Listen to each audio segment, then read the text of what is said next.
Hey there, Flesh and Blood folks. So today was a Battle Hardened Denver, and I was able to get here and participate. So today's video, I want to not only recap the event itself, but also my day and how things went overall.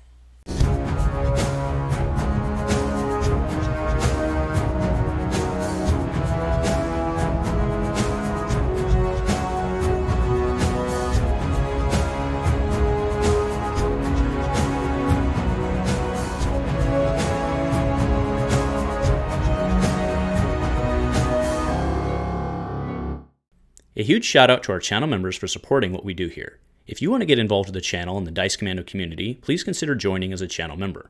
Remember, these videos are only possible with your support. You can show that support with a like, a subscribe, and by leaving us a comment and sharing your feedback. Community first, and go Commando. Hey there, folks. Welcome back to Dice Commando and Go Again, a fabulous cast. Thanks for checking in. That's right, I am here on location, if you will, in Denver, my sister's kitchen, actually, to recap today's Battle Hardened event. Now, as you'd expect, I had a great time, and I got to meet some really great people. I myself finished above 50%, which is always the goal, so, you know, that's a win. Always want to do a little better, but I was happy walking away 4 and 3. So tonight what I want to do is I want to talk about the event itself first, and then we'll go and we'll talk about my tournament. I'll actually go through my rounds. So the event summary, Battle Hardened Denver, it started mid-morning this morning. Full disclaimer, actually, as I'm doing this, they're actually playing the finals. I just don't feel like staying up late because they're going to be up really late because it's the Oldhim show, which I don't think is a surprise to really anybody. So Battle Hardened Denver was hosted by Advantage, or was TO'd, TO'd by Advantage Games, which is a local LGS out of the Denver area. They did, a pretty good job getting everything organized and stuff. One thing that threw me for a loop is, I'm only basing this on Battle Hardened Portland, which I'd done before, where we had gotten an email telling, once you signed up, you'd gotten an email giving you information, and then Trevor had sent us out an email the night before with like, hey, you can go here to submit your deck list and all that.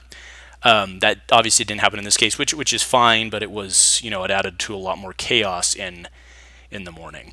115 players total, which is pretty good, and there were some big names there. I was surprised, actually. Matthew Folks was there. That actually makes sense, though, right? If you're flying in for Worlds, which is here in, 5 days for those guys, it makes sense. So Michael Fing was there. Mansant was there. Got to shake his hand. That was pretty cool.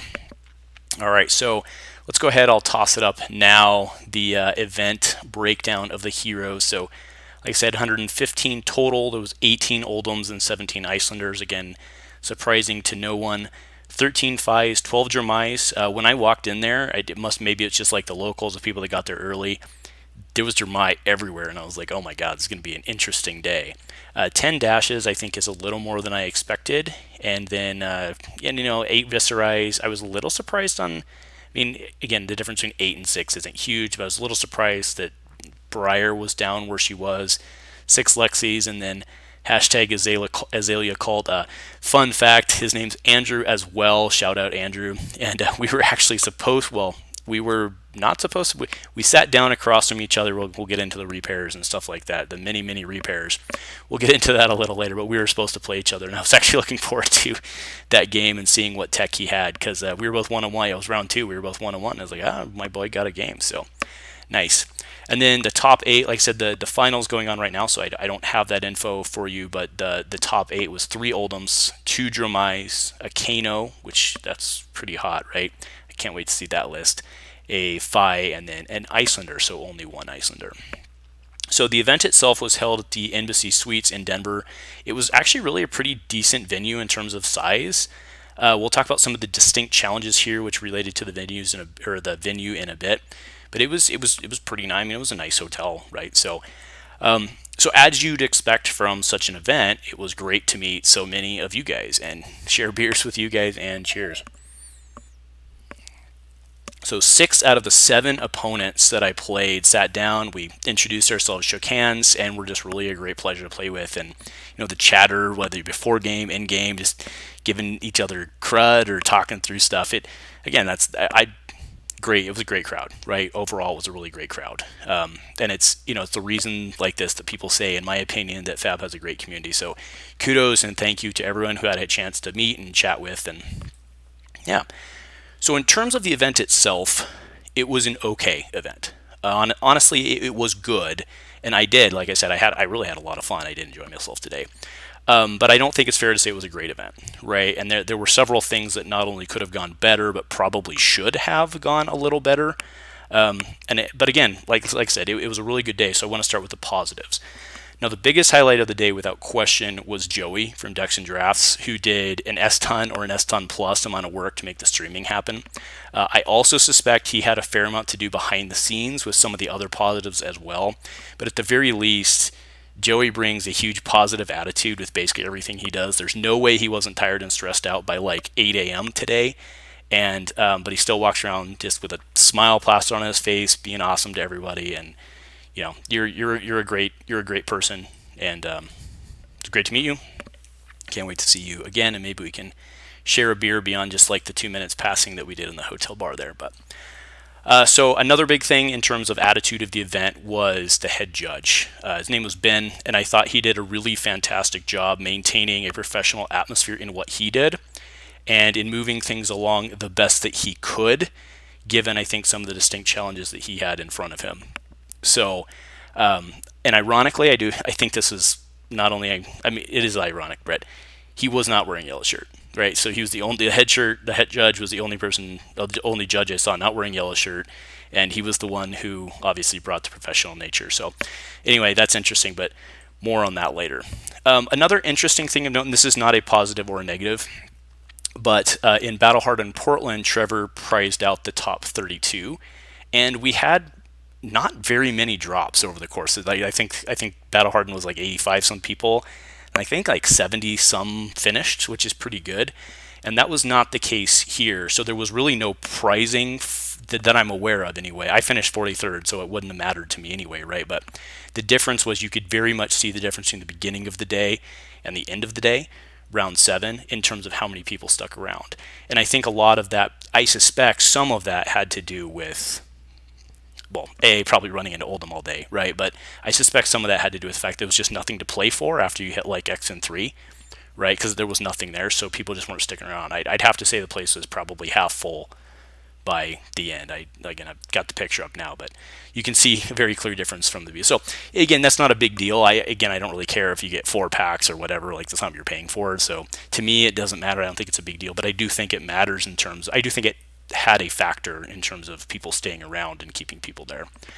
So the venue itself, the Embassy Suites Hilton, is pretty decent in terms of size, right? We had 8 to 10 inches, which is a lot, as asked my wife. So anyway, 8 to 10 inches between us, which was nice. We weren't packed in like sardines. Some, if you've played before, we were doing this, and you only get your 24 inches of mat.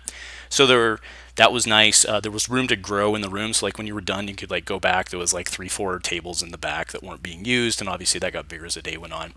So they could have actually packed more people in that room. I think it's good that they didn't, because honestly, I'm not sure that Advantage, the TO, whatever, I'm not sure they could have handled more people. I'm honestly not sure that they could handle what they had. Which I think is a good lead in here to the negative. So, and again, I want to stress here that I had an overall good time today, right? I think it's only fair to say that there were some hiccups, right? And that some things didn't go well, right? And I believe, again, this is my opinion, that a lot of the root cause and what went wrong today boiled down to this little thing right here, which was a lack of internet service, right? People could not reliably access the internet while in the venue, which is a serious problem when you are expecting people to run everything on their phones, including find their tables, report matches. I mean, I guess that's really it, but like, that's kind of the gist of it, right? Like that's a big deal when people can't get it, right? I remember after round 2, I walked up and I was like, there's just no internet. And they're like, oh yeah, all you have to do is just walk outside, which is like it was, I don't know, only a 30-second, 45-second walk, whatever, right? But then you have to go out there, reload your phone, come back in. You're asking 100 people to go outside. I thought that was really not a great answer to that. I mean, again, what were they going to do in the moment? I get it. But you own that in terms of setting it up, right? So, again, if your expectation is that people run this off their phone and then you have no other way for them to do it, again, I think you need to own that as the TO and not have this victim mindset. And again, so the day was kind of fraught with technical difficulties, like from the very beginning. So there were 3 repairs yes, 3. More on that later. And again, this is what I'm talking about now, is where I think that a lot of people are going to get mad at me, because again, they're going to think I'm pooping on the event. Again, it was a good event, but I think there was a fair amount of victim mentality on the TO's part today, or at least the TO staff.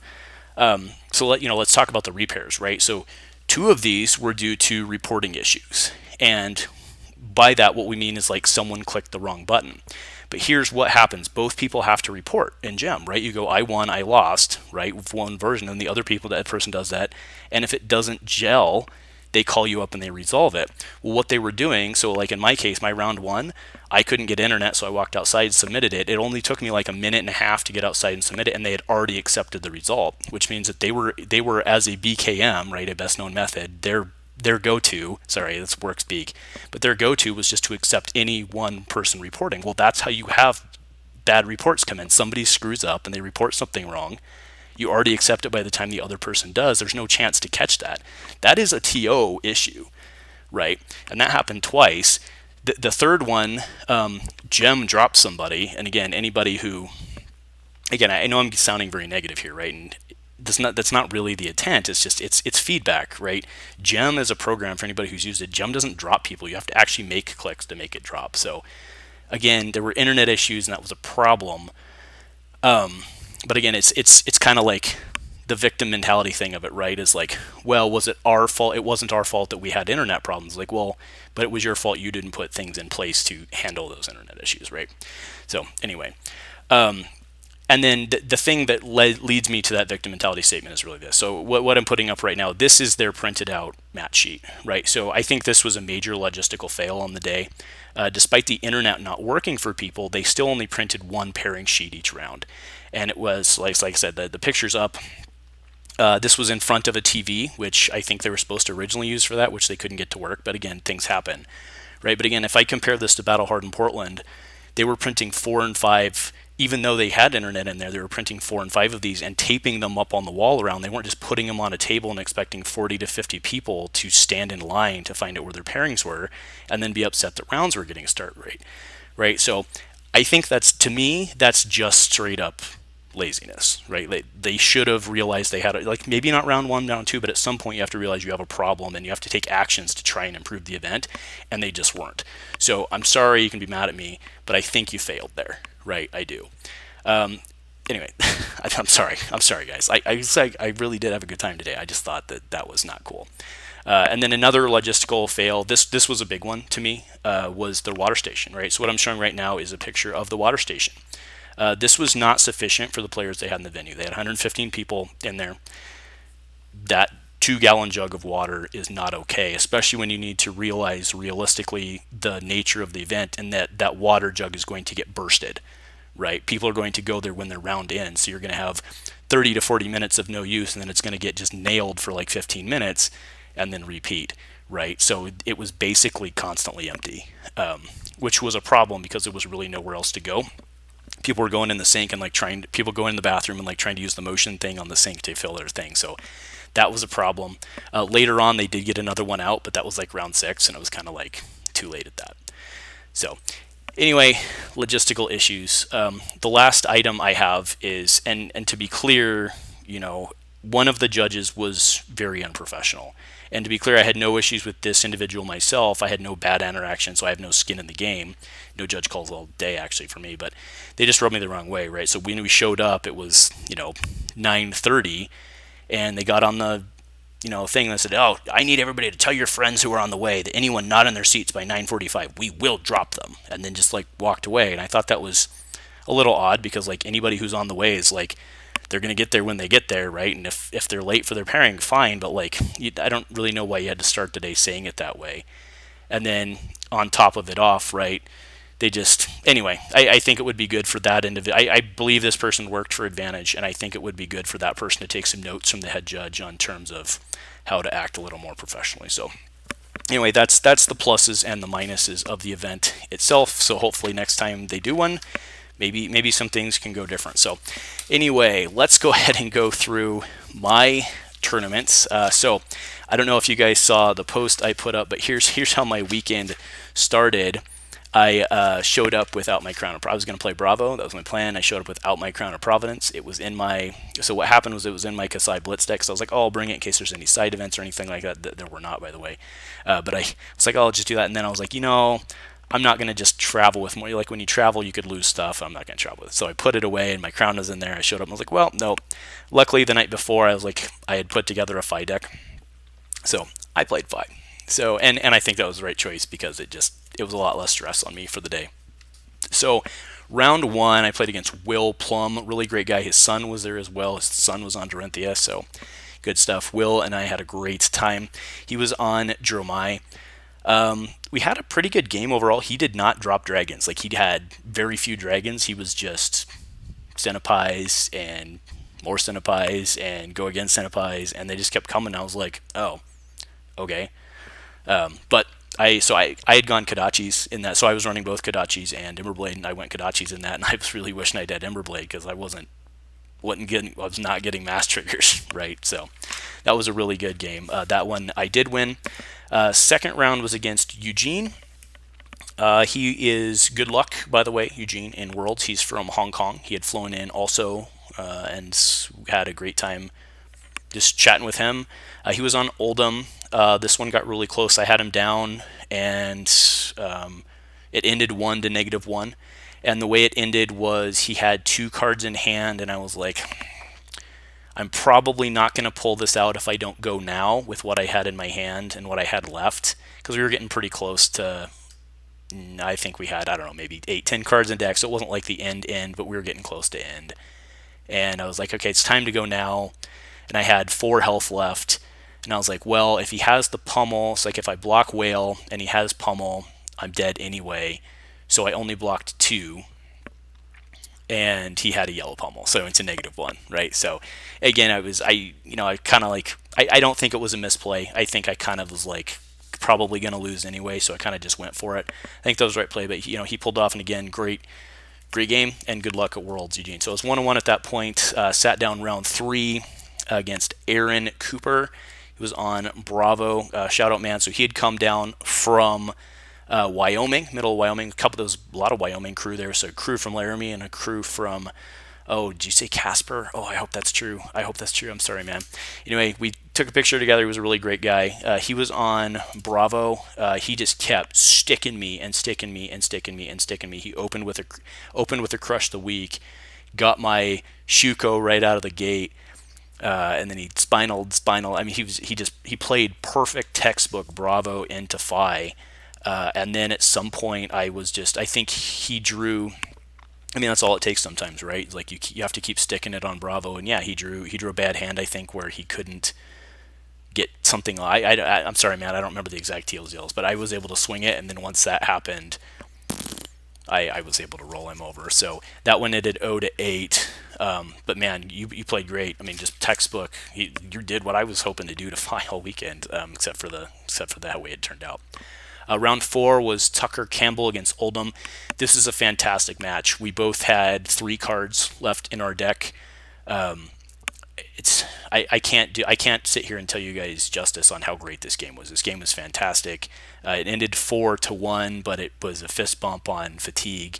We had only a couple minutes left in round, and it was just very well tactically played. Like my notebook score sheet, and see it here is, well, maybe no, you can't. There you go. So it was just huge, right? It was just lots of 1s and 2s, and he was crowning and seeding and everything that you would expect him to do. So that was pretty awesome. Round 5, John Gonzalez. John, you're the man. So we sat down. He was on Rhinar, and we're like, well, this is going to be quick. And I was like, oh, good. I can go get a beer afterwards. And I think he thought I was joking, and then we met in the bar like 12 minutes later, or 12 minutes after our round was done.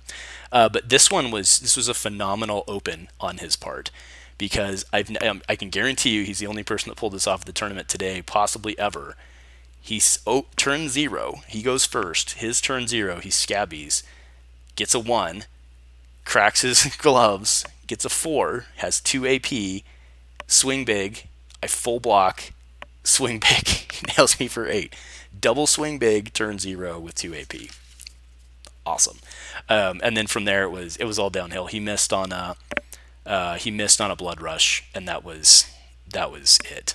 right? That was it. Because he doesn't do, I mean, not he, but like Rhinar doesn't block. And anyway, John, you're the man. Had a lot of fun.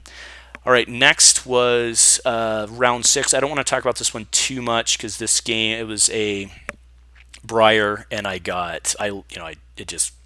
went from 37 to basically game over in one turn. I mean, it's a CMH, Force of Nature, Snatch, Gloomveil is exactly what happened, right? And then this was the one game of the day that I was glad ended as fast as it did. So it is what it is. Not everybody's as social and as nice as everybody else. And then round 7, last one of the day. So Cody Reddy. Reddy. He was on Viserai. This was also a very good match. The only reason I ended up winning this one, in my opinion, was because of the timing of That All You Gots. He was playing him too. He got 2 of them off, but it was just the timing on the That All You Gots. I was able to get him down to a 2-card hand at one point, and he had to just swing Rosetta and Arsenal, and that was all she wrote from there. But I was losing that game. Well, I wasn't losing it health-wise, but I was behind, right? You guys know how it is. So, and then, so won that one. So that was all she. So yeah, 2 Oldhims, lost those. It was I'd win one, Oldhim, win one, Oldhim, win one. So, and then anyway, the Briar one was, but I don't play very well against Briar. So anyway, that's my thing. Obviously, I'll have my deck list I already shared in the team Discord. But it's a 4-3-5, and there was somebody who top 8'd 5 today, so you probably want to go see his.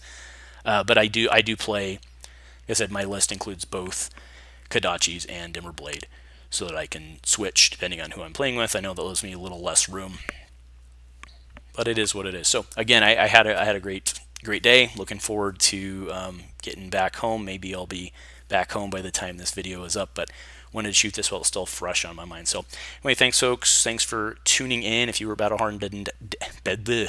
Battle Hardened Denver and we met today, then cheers. There was a group of us hanging out in the bar after round 6, licking our wounds or their wins, either way. So anyway, folks, thanks for hanging out, and if nothing else, see you at Worlds soon.